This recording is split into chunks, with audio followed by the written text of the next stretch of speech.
I bought 5 acres of desert scrub for $12,000, then found a $2 million mansion sitting on it. 14 months after closing, I finally make the drive to see my land, expecting empty desert, maybe some saguaro cactus. Instead, Mediterranean villa, infinity pool, 3-car garage, security cameras tracking my rusted truck. I pull out my county deed, check it twice. My hands are shaking. Parcel number matches perfectly. This mansion is on my property. A woman walks out holding wine, designer sunglasses, that smile rich people make when they own the sheriff. I hold up my deed. She doesn't even look. No, you don't, you pathetic little man. Get off my property before I have you arrested.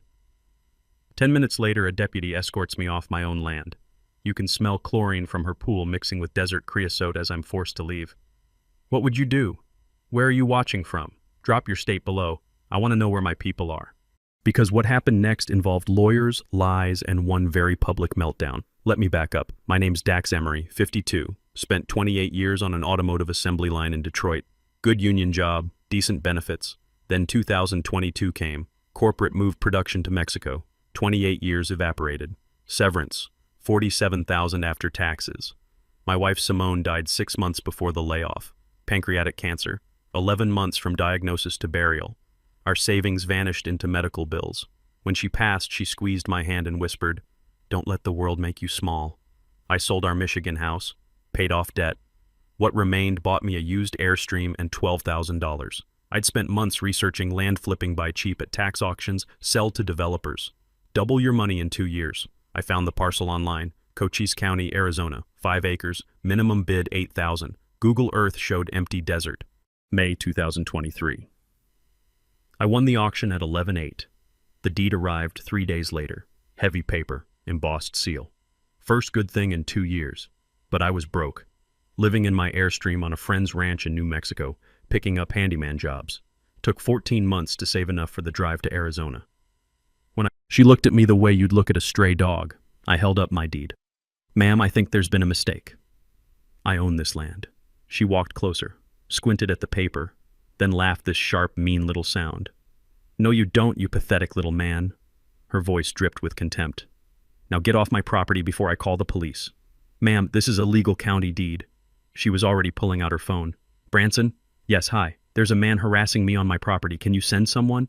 8 minutes later, a sheriff's patrol car rolled up. Deputy climbed out, mid-30s, mirrored sunglasses, jaw already set before he heard a word. I started explaining, showed him my deed. He barely glanced at it. The woman was already talking, her voice suddenly soft and shaky. "Officer, he's been circling my property for 20 minutes. I'm scared. Scared. This woman in her $1 million villa with security cameras everywhere was scared of a guy in work boots holding legal paperwork." The deputy turned to me. "Sir, I'm going to need you to leave. I legally own this land. Take it up with a lawyer. Move along." But his hand went to his belt. Not the gun, the cuffs. "Sir, leave now, or I'm citing you for trespassing." I looked at the woman. She was smiling over the rim of her wine glass. I got in my truck, hands shaking on the wheel. As I drove away, I could see her in the rear view waving. The whole drive back to New Mexico, I kept hearing Simone's voice. "Don't let the world make you small." I'd lost my job, lost my wife, lost my home. Every time I thought I'd found solid ground, it collapsed. But this land, I had the deed. I had the law. I wasn't losing this too. 4 days later, a FedEx envelope showed up at Hoyt's ranch. I was fixing a water pump when the truck pulled up, signed for it with grease-stained hands. Inside thick cream letterhead, Kerrigan and Lyle, LLP, the kind of law firm that charges $500 just to answer the phone. Cease and desist letter. Said I was committing harassment and slander of title. Demanded I sign over my deed to Ms. Vivica Stroud within 10 days or face a $500,000 lawsuit. Vivica Stroud. Now I had a name. The letter was designed to terrify. Words like tortious interference and malicious prosecution. I didn't have $500, let alone $500,000. But something felt wrong. If she really owned that land, why threaten me? Why not just produce her own deed? Next morning, I drove 2 hours to the Cochise County Courthouse. The clerk's office smelled like burnt coffee and old paper. Fluorescent lights buzzing. Same woman who'd processed my auction payment looked up. "Honey, you're the one who bought 407-22-185? She leaned close. "You inspect that property first." "Supposed to be vacant." She just shook her head, pulled up the records. I requested every document related to the parcel, 30 pages. Sat at a wooden table and went through them line by line. Here's what I found. Vivica's company, Stroud Premier Holdings, bought the adjacent parcel in 2019. Number 407-22-184, right next door. She pulled permits in 2020, built the mansion in 2021 to 2022. But the surveyor's report attached to her building permit showed the structure sitting 200 feet onto my parcel, not hers. And the tax records? She'd been paying taxes on her parcel 407-22184, but never paid a cent on mine, the one her mansion actually sat on. Either the surveyor made a massive mistake or someone was running a scam. The clerk was watching me photocopy everything. "These auction parcels," she said quietly, "sometimes people forget they exist, and sometimes other folks take advantage of that." I left with a folder full of evidence and rage burning in my chest. I spent 3 days calling lawyers. Most wanted 20 grand up front. Finally found Marlo Voss, solo practitioner, in a strip mall office. Waiting room had 2 plastic chairs and a dying plant, but his walls were covered in pro bono awards. I laid everything out, the deed, the letter, the county records. Marlo studied them for a long time. "You've got them dead to rights, but they'll bury you in motions. Drag this out for years. Can you afford that?" "No. They're counting on it." He leaned back. "You ever hear of adverse possession? It's when someone occupies land openly for long enough that they eventually gain legal ownership. Arizona requires 10 years of continuous use. I remembered reading something about squatters' rights once in a legal thriller. Never thought it'd matter to me. "She started construction in 2021, I said. "That's only 3 years. "Exactly. She's got no claim. You own this land free and clear." He tapped my deed. "This is ironclad." "Then why threaten to sue?" "Because most people don't know what you just learned. They get scared and fold." Marlo pushed the papers back. "Question is, are you going to fold?" I thought about Simone, the plant closing, being escorted off my own land. "No." "Good. My retainer's $1,500. Get you through initial response and maybe a motion or two." I paid him everything I'd saved, walked out with $63 in my pocket and the first real hope I'd felt in months. That's when I saw the silver Mercedes across the parking lot. Vanity plate STROUD1. Parked outside an upscale bistro. Through the window, Vivica, sitting with someone in a sheriff's uniform. Deputy Kelton, the same guy who'd kicked me off my property 4 days ago. They were laughing, clinking champagne flutes. I pulled out my phone, took a photo, timestamp, geotag, everything. My hands were shaking, but not from fear anymore, from anger. This deputy who was supposed to serve the public, protect people's rights, was having a boozy lunch with the woman he'd just helped steal my land. I stood there watching them through that window. Vivica threw her head back, laughing at something Kelton said. She looked so comfortable, so sure of herself. She had no idea I'd just hired a lawyer, no idea I had county records proving her mansion was on my land, no idea that photo I'd just taken was going to matter. People like Vivica, they think the system protects them. They think money and connections mean they can do whatever they want. They're usually right. But not this time. 2 weeks after hiring Marlo, I filed a formal complaint with the county assessor's office. Demanded they investigate the survey error and fix the records. Response came 3 weeks later. Single page. My complaint was under review. A resurvey had been ordered. Timeline, 6 to 8 months. 6 to 8 months. Meanwhile, Vivica was living in her mansion, getting closer to that magic 10-year mark every day. I called the assessor's office, got transferred 5 times, hold music for 30 minutes, disconnected. Called back different person, same runaround. I requested Vivica's building permits, the ones that should show exactly where construction was approved. Clerk said they'd been misplaced. 20 pages of permits for a $2 million project, just gone. Every door slammed in my face. I was sitting in my Airstream one night, staring at the ceiling, when I realized something. I'd been fighting this alone, acting like if I just followed the rules the system would work. But the system was rigged. I needed allies. I posted in a Facebook group, Cochise County Land Disputes, laid out my situation. Within 48 hours, 3 people messaged me. Turned out Hoyt, whose ranch I was living on, had his own Stroud problem. They'd built a development that somehow put his only cattle access road on their property. Now they wanted $12,000 a year for an easement. Tisha, a single mom, got foreclosed on after 2 missed payments.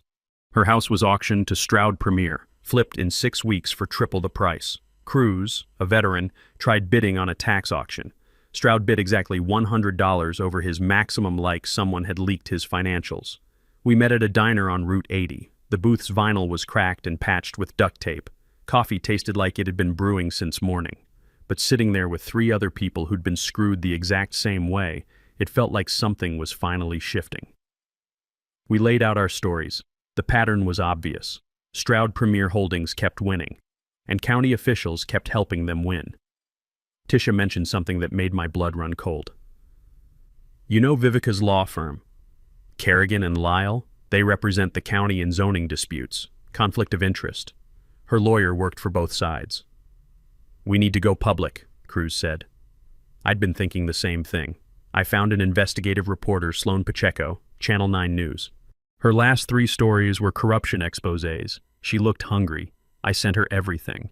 Photos, deeds, that picture of Vivica lunching with Deputy Kelton. She called 6 hours later. We met the next day. She interviewed all 4 of us, dug through public records, found financial connections between Vivica and County Assessor Branson Tillridge. $5,000 donation to Stroud's charity gala. Her segment aired Thursday night. Land grab or legal loophole. Aerial footage of the mansion. My interview. Tax records on screen. A property law expert saying Vivica had absolutely no legal claim. The segment got 62,000 views in 2 days. I felt like maybe finally someone was listening. Then I walked outside Friday morning. All 4 tires on my truck slashed. Deep cuts. Rubber peeling back. My windows were soaped big dripping letters. Drop it. The smell of tire rubber in the heat. The chemical sting of that soap. I stood there with my heart hammering. No cameras nearby. I called the sheriff. Of course Kelton showed up. Took a report like he was ordering lunch. Probably random vandalism, he said. Kids don't slash tires the morning after you embarrass their parents on the news. After Kelton left, I found a business card wedged in my door. Heavy cardstock, gold lettering, private investigation firm offering property protection services, $5,000 a month. I looked up the company online. The owner's photo was right there on the homepage. Vivica's ex-husband, same guy from her Facebook photos. I stood there holding that card. It wasn't an offer. It was a threat. Hoyt walked over, saw the damage, saw my face. They're scared, he said quietly. People don't send messages like this unless you've got them cornered. He was right. The news segment worked. We'd rattled them, and now they were showing their teeth. I looked at that card again, felt the weight of it. Expensive, professional, threatening. Then I took a photo of it, added it to my evidence folder. If they wanted to play dirty, fine. But every move they made, every threat, every slashed tire, every shady phone call I was documenting, they had money and connections. I had receipts. 3 days after the news segment aired, Marlowe called with bad news. They filed a lis pendens against your property. It's a lien that clouds the title, means you can't sell until the lawsuit resolves. They're freezing your asset. I was changing oil under my truck when he called, rolled out onto the gravel, oil staining my hands.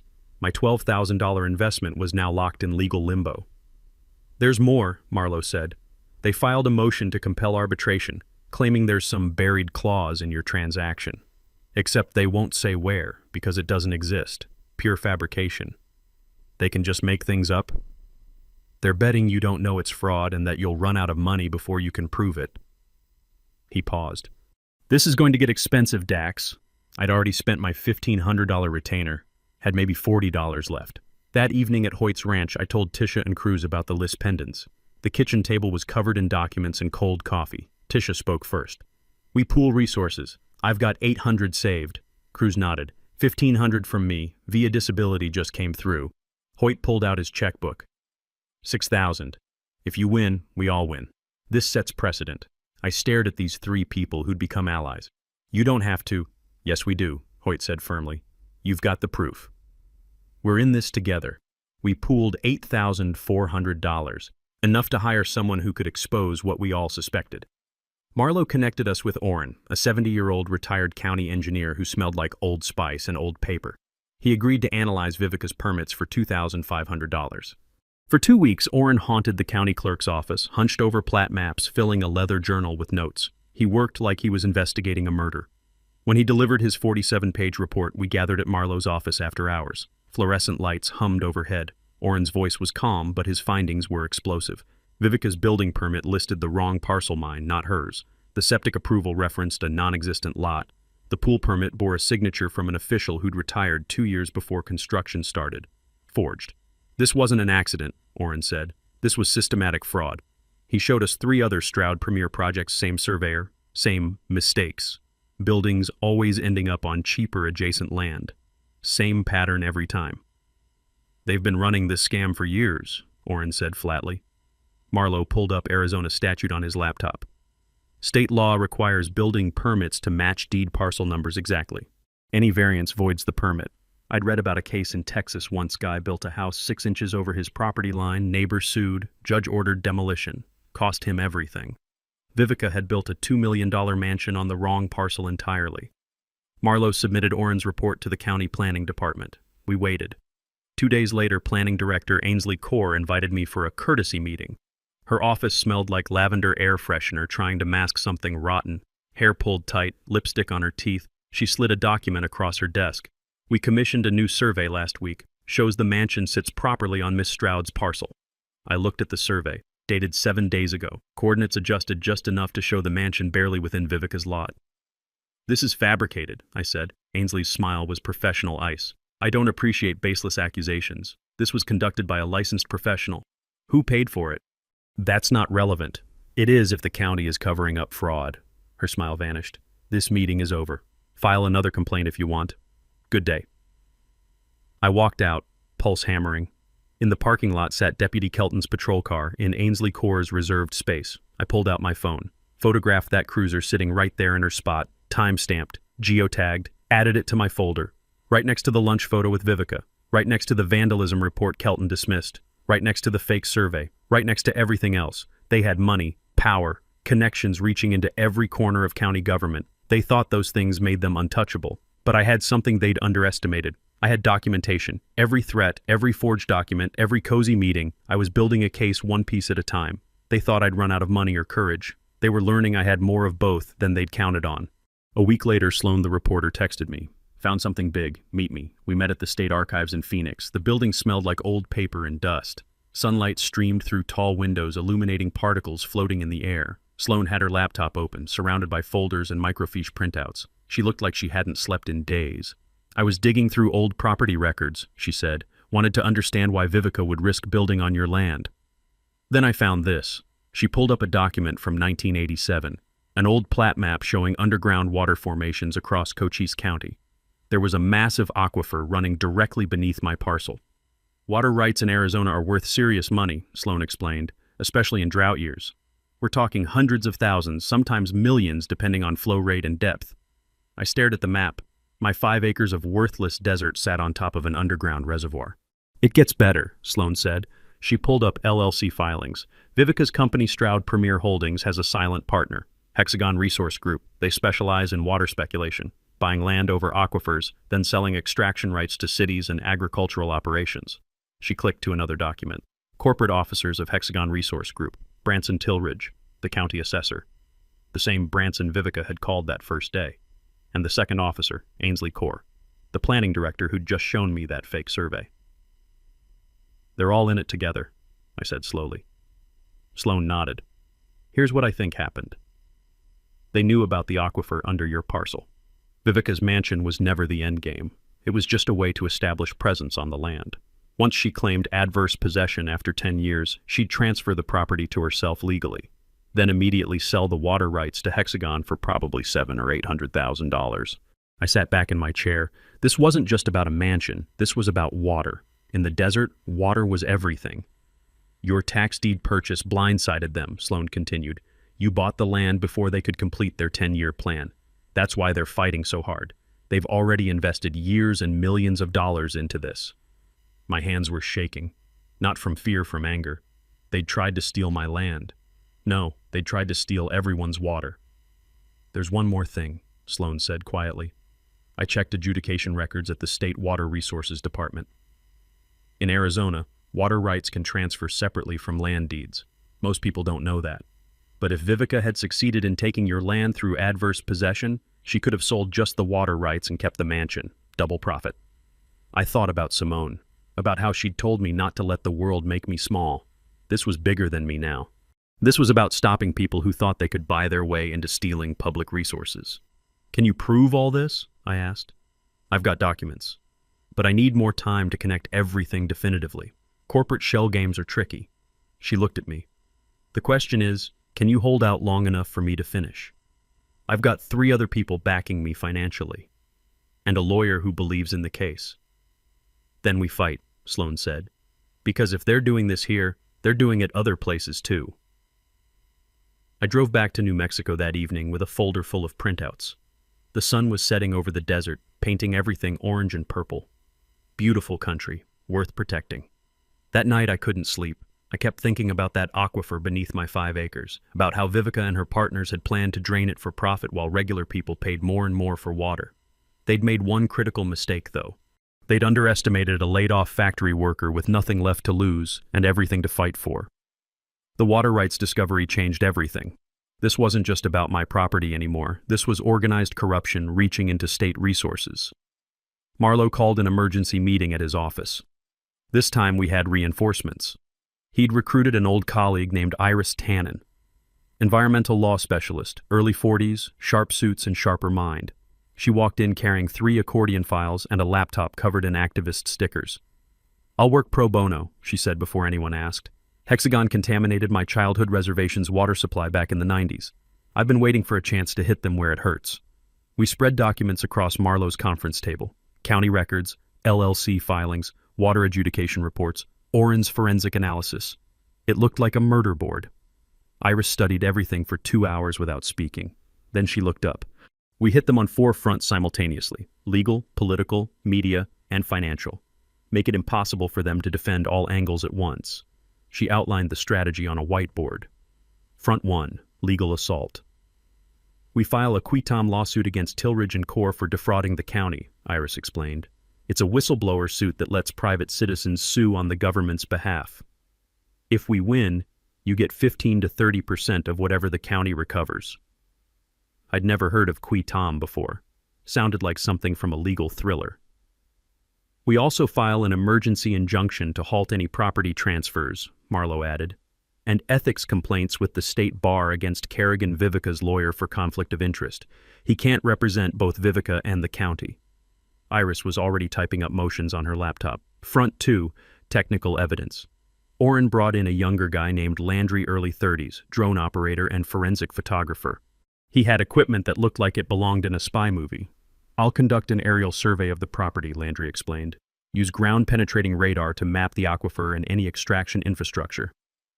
He showed us satellite imagery going back 5 years. Google Earth archives. You could watch Vivica's mansion being built in time-lapse, the construction clearly encroaching onto my parcel month by month. "Here's the smoking gun," Landry said, zooming in on the pool area. "Her pool's plumbing system taps directly into the aquifer. That's illegal water extraction without a permit. State violation, possibly federal if it affects interstate water tables." He'd document everything, create a visual case so clear even a jury could understand it in 30 seconds. Front 3, political pressure. Cruz knew someone on the county board of supervisors. Reina Ibarra, 60 years old, former teacher, reputation for being incorruptible. We requested a meeting. Showed her everything, Oren's report, the water rights scheme, the cozy relationships between Vivica, Tilridge, Core, and Kelton. Reina sat in silence for a long time. Then she said, "If this is accurate, we're looking at RICO-level conspiracy." She promised to call for an independent state audit of the planning and assessor offices, and she'd push for an emergency county board meeting to address the allegations publicly. "Sunlight is the best disinfectant," she said. "Let's drag this into the open." Front 4, media amplification. Sloan pitched her story to the network affiliate in Phoenix. They bit immediately. Assigned her to produce a 3-part documentary series. Desert Water Wars, How Officials Stole Land for Profit. She'd interview all 4 victims, me, Hoyt, Tisha, Cruz, show receipts, play recordings. Arizona is a one-party consent state, which meant any conversations we recorded were admissible. "This goes beyond local news," Sloan said. "Water theft is a national story. I've got interest from outlets in California and Nevada already." The final piece, financial warfare. Iris saved the most devastating move for last. "We file mechanics liens against Vivica's other properties," she explained. "It freezes her liquidity. She can't sell anything or refinance until the liens are resolved, and we get those liens placed before she can move assets offshore." She'd already identified 3 rental properties Vivica owned, plus a yacht slip in San Diego. "We choke off her cash flow right when she needs it most for legal defense," Iris said with a cold smile. Let's see how she likes financial warfare. I looked around that cramped strip mall office.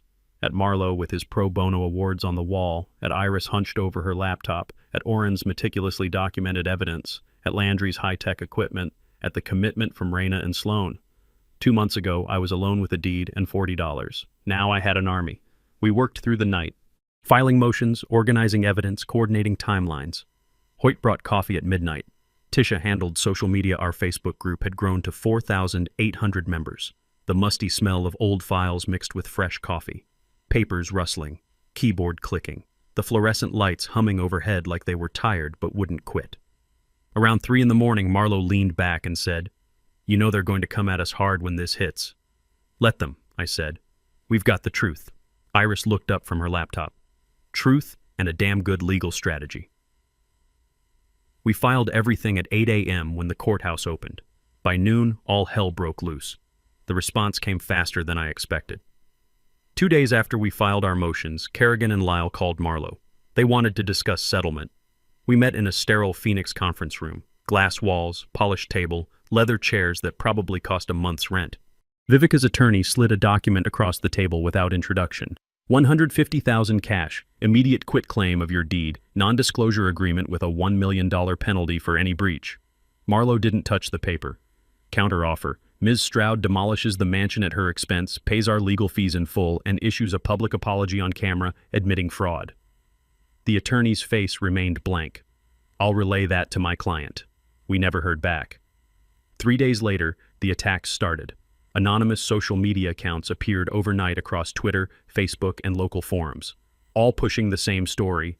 I was a scam artist trying to steal an innocent woman's home, a deadbeat, a con man harassing a successful businesswoman. Someone created a fake mugshot with my face photoshopped onto it, completely fabricated, but it spread fast. Fake Yelp reviews appeared under a contracting business I'd never even owned, claiming I'd stolen from customers.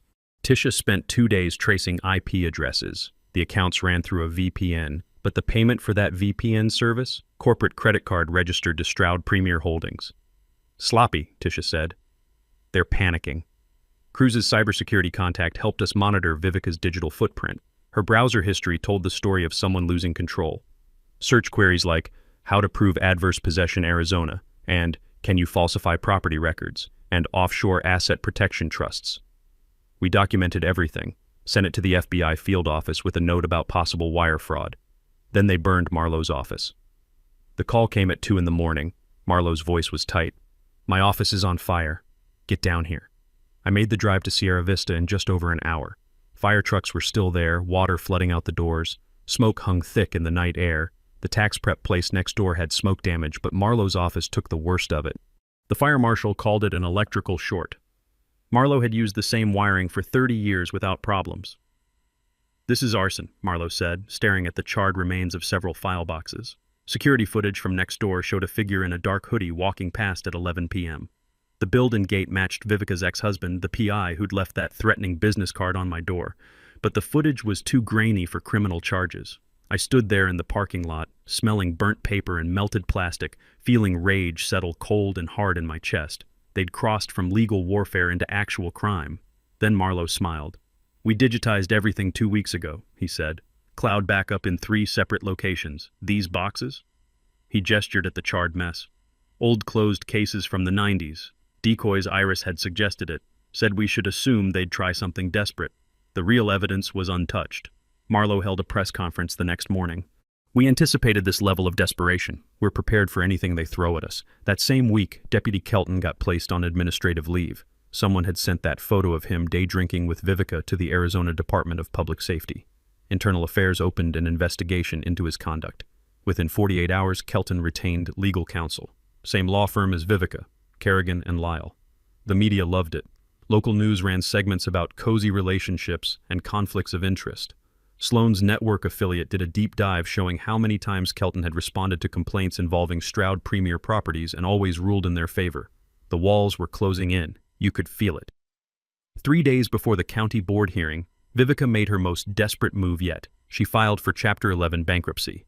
The filing claimed business insolvency and requested an automatic stay on all litigation. It was a legal maneuver designed to freeze everything for months while the bankruptcy court sorted through her finances. She also filed a homestead exemption, declaring the mansion her primary residence. If approved, it would protect the property from creditors, even if she lost everything else. Marlowe called me with the news. His voice was flat with exhaustion. It's a stall tactic. A good one. Bankruptcy court has jurisdiction now. Everything stops until they work through it. I sat in my Airstream that night, staring at the dented aluminum ceiling. They'd tried intimidation, bribery, arson. Now they were hiding behind bankruptcy protection. But there was something they'd forgotten. Something Iris had mentioned during our planning session. Bankruptcy requires full financial disclosure. Every asset, every debt, every transaction, under penalty of perjury. Vivica had just been forced to open her books to a federal court. And we had a forensic accountant ready to read every single line. Bankruptcy should have slowed us down. Instead, it handed us a weapon. Iris smiled when she heard about the filing. Bankruptcy requires complete financial transparency. She just gave us subpoena power. Within 48 hours, Iris filed 3 motions in bankruptcy court. Convert Chapter 11 to Chapter 7, forcing liquidation. Dismiss the homestead exemption because the mansion sat on land Vivica didn't own. Appoint a trustee to investigate fraud. The bankruptcy schedules arrived 3 weeks later. Iris, Marlowe, and I spent a weekend at Marlowe's temporary office above a hardware store going through every page. What we found was devastating. 2 weeks before filing bankruptcy, Vivica had transferred $890,000 to an offshore account in the Cook Islands, listed as loan repayment to a shell company that didn't exist before 2023. She'd claimed a $1.2 million debt to Hexagon Resource Group. No contract, no payment history, just a massive fabricated debt to her partners that would conveniently consume most of her assets. The schedules also revealed 4 rental properties, a yacht slip in San Diego, and a vacation condo in Sedona. For someone claiming insolvency, she had an impressive portfolio. Textbook fraud, Iris said, highlighting entry after entry. Hiding assets, fabricating debts to friendly parties, timing the filing to dodge legal judgments. Bankruptcy fraud carried up to 5 years in federal prison, and the trustee had power to claw back fraudulent transfers. Iris filed an adversary proceeding requesting exactly that. While bankruptcy court processed our motions, Sloan's documentary series aired on 3 consecutive nights in Phoenix, prime time. Part 1 covered my story. Part 2 exposed the pattern with Hoyt, Tisha, and Cruz. Part 3 revealed the water rights scheme with documents and expert interviews. The series exploded. 1.2 million views in 72 hours. Cochise water scandal trended on Twitter. Comments flooded in from people across Arizona sharing similar experiences with developers and corrupt officials. State legislators started asking questions. The Arizona Attorney General announced they were monitoring the situation closely. That's when Vivica's side got desperate. 4 days after the documentary aired, someone vandalized my Airstream again. Pried at the door, bent the frame. Inside, my laptop was gone. They'd poured gasoline on the floor and tried to light it, but aluminum doesn't burn easy. Scorch marks everywhere, half-melted gas can left behind. This time, a different deputy responded. Young guy, professional, actually took photos and filed a proper report. I heard about your case, he said quietly. Not everyone in the department agrees with how this was handled. 2 days later, someone tried to bribe Oren. Man in expensive suit showed up at his house, said he represented concerned parties who wanted the audit revised. Offered $50,000 cash for Oren to retract his findings. Oren recorded the whole conversation, one-party consent state, completely legal. He sent it to Iris, who sent it to the FBI, who forwarded it to the U.S. attorney. Witness tampering, federal offense. County Supervisor Reina Ibarra moved up the public hearing timeline. The public deserves answers now. The hearing was set for Thursday, 3 days away. The day before the hearing, Vivica's mother appeared at Marlowe's office. Delphine Stroud, 70-something, pearls and old money. She wanted to speak privately. Marlowe refused unless I was present. She sat across from us, perfectly composed. My daughter is unwell. This stress is destroying our family. She slid an envelope across the desk. $2 million to resolve this misunderstanding. Marlowe didn't open it. Ma'am, your daughter committed fraud, multiple felonies. There's nothing to resolve. Delphine's composure cracked. You're a factory worker, she said, looking at me. What do you know about business? About investment? You're ruining lives over a piece of dirt. I thought about Simone dying because we couldn't afford better treatment, about losing my job after 28 years, about being escorted off my own land by a corrupt deputy. Your daughter tried to steal water from an entire county, I said. I'm just the one who caught her. Delphine left without another word. That night I stood outside the Airstream under a sky full of stars. Somewhere out there, Vivica was probably awake too, watching her world collapse. 3 days until the hearing. 3 days until everything came out in public. Simone's voice in my memory. Don't let the world make you small. I hadn't, and tomorrow, they'd answer for what they'd done. The county building in Bisbee smelled like floor wax and old marble. My footsteps echoed as I walked through the entrance Thursday morning. The hearing room was packed. Every seat filled, people standing along the walls, 3 news cameras in back. I saw faces from our Facebook group, residents who'd followed the story, people with their own grievances against county officials. Hoyt, Tisha, and Cruz sat front row. Marlo and Iris at the plaintiff's table with boxes of evidence. Sloan near the cameras with her notebook. The county board sat elevated 5 supervisors with Reina Ibarra center. She gavelled at 9 a.m. sharp. Branson Tillridge and Ainsley Corr sat at the defendant's table with their lawyers. They looked diminished, less confident than I remembered. Vivica's chair sat empty. Reina read the agenda into the record. Review of property development permit process and investigation into allegations of official misconduct. I testified first. Was sworn in, hand shaking slightly on the Bible.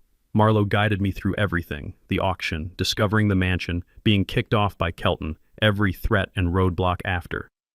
When I described Vivica calling me pathetic and Kelton siding with her without checking my deed, the gallery murmured. Reina asked for proof of ownership. I held up the county deed. Marlo entered it into evidence. Then Oren's audit. Then surveys showing the mansion on my parcel. Then the fake survey Ainsley had produced. Each document stacked like bricks building an undeniable case. Oren testified next. Explained how permits didn't match deeds, how approvals referenced non-existent lots, how signatures were forged, how the same surveyor made identical mistakes on multiple Stroud projects. This wasn't negligence, Oren said clearly. This was coordinated fraud. Iris presented the water rights evidence, aquifer maps, LLC filings connecting Vivica to Hexagon. Corporate officers Tillridge and Corr positioned to profit from public resources. The room went silent. Iris projected bank records on screen. Tillridge's donation to Vivica's charity, emails discussing water rights transfers. Another email from Tillridge. Delay disputes past 10-year mark. Possession is 9/10. Proof of conspiracy, time-stamped, undeniable. Tillridge's lawyer objected. Reina shut him down. This is a public hearing, not a trial. Sit Sloan testified about her investigation, showed photos of Vivica lunching with Kelton, Kelton's car in Ainsley's parking spot. When she played audio of someone bribing Oren, the gallery gasped. 3 hours in, the back doors burst open. Vivica, designer suit, heels clicking marble, every head turned, cameras swiveled. She marched down the center aisle, ignoring whispers, ignoring Reina's gavel. "This is a witch hunt! These people are trying to steal my home!" Reina gabbled hard. "Ms. Stroud, you're not recognized. Sit down." Vivica kept advancing. "I have rights. I built that house with my money, on my land. Ms. Stroud, you can't let some nobody destroy me because he's jealous of success." I stood, didn't speak, just held up my deed where everyone could see. The room quieted. Vivica pointed at me, face contorted. "You're pathetic. You should have taken the money. You can't win. You don't have the resources." "I have the law," I said quietly. "I have the deed.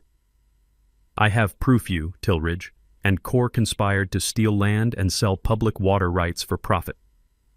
Vivica's mouth opened. Nothing came out. The bailiff approached. "Ma'am, sit down or leave." "No!" Her voice cracked. She turned to the board. "You can't believe them. I donated to this county. I built homes."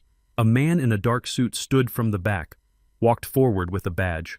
"Ms. Stroud, Special Agent Vickers, Arizona Attorney General. We have questions about your bankruptcy filing." Vivica went pale. Another badge federal this time. "FBI. We'd like to discuss wire fraud and witness tampering." The bailiff moved beside Vivica. She looked around wildly at cameras, at crowd, at Tillridge and Corr staring at their shoes.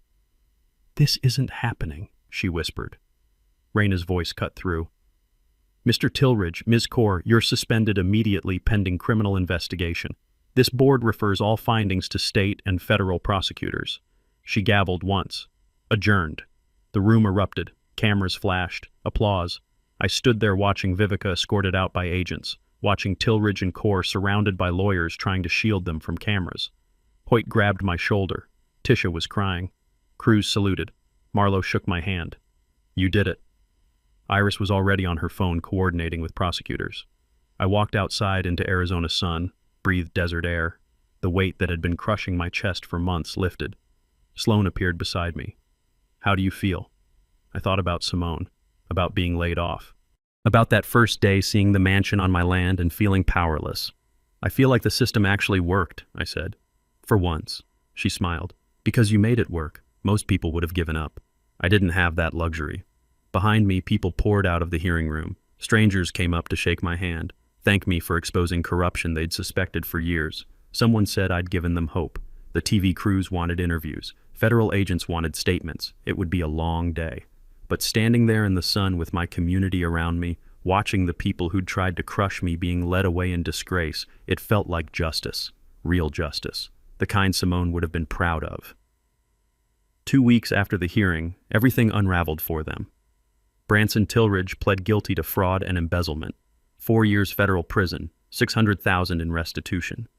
Ainsley Corr took a deal 3 years, lifetime ban from public employment. Deputy Kelton was fired and convicted of official misconduct. Vivica faced 12 felony counts, wire fraud, bankruptcy fraud, conspiracy. Trial set for next year. She was under house arrest at her mother's Scottsdale estate wearing an ankle monitor. Hexagon Resource Group collapsed under investigation. The Arizona Attorney General filed civil RICO charges. Other victims across the state came forward. Our case had opened a floodgate. The bankruptcy trustee made his ruling about the mansion. Since it was built with fraudulent permits on land Vivica didn't own, she had one choice: pay me fair market value for the property or the structure would be seized and auctioned. Vivica refused to pay. The trustee scheduled an auction. Minimum bid set at $400,000. I got my Quitom award the week before the auction, $127,000, 15% of what the county recovered. Marlowe looked at me across his desk. "You thinking what I'm thinking?" I was. Auction day, only 3 bidders showed up, a local developer, a Phoenix investor, and me. Bidding started at $400,000. The developer dropped out at $450,000. The investor pushed to $520,000. I stopped at $540,000. He dropped out. The mansion was mine. I stood on that property 3 days later, the same spot where Vivica had called me pathetic, where Deputy Kelton had escorted me off, where I'd been told I didn't belong. Now the deed had my name on it. The security cameras were mine. The infinity pool was mine. All of it. But here's the thing about $2 million mansions in the desert. The property taxes alone were $18,000 a year. Utilities, maintenance, insurance. I'd be broke in 6 months. I didn't buy it to live in it. I bought it to transform it. I converted the mansion into the Simone Emery Water Education Center. The bedrooms became classrooms. The great room became a community meeting space. The pool, the same pool Vivica had illegally tapped into the aquifer, now hosts free swimming lessons for rural kids every summer. We run workshops on water rights and property law. Partner with Arizona State law students, provide free legal clinics. The garage became an equipment library where farmers can borrow tools. Hoyt, Tisha, Cruz, and I formed the Cochise County Accountability Project. We've helped 16 families fight back against similar schemes in the past year. We host an annual fairness festival that raises funds for rural legal aid. Last year, $34,000. Sloane's documentary won an Emmy. She's developing a feature film about land fraud nationwide. And every time someone walks through that door, the same door Vivica walked out of to call me pathetic, they see a plaque. Simone Emery Water Education Center, built on land purchased for $12,000. Proof that the system works when regular people refuse to quit. 6 months after opening the center, I got a message from a woman in Yuma County. Similar situation, developer, corrupt officials, stolen land. I forwarded it to Marlowe. Let's see what we can do. Because here's what I learned. Corporate bullies and corrupt officials count on you being too broke, too tired, too scared to fight. Most of the time they're right.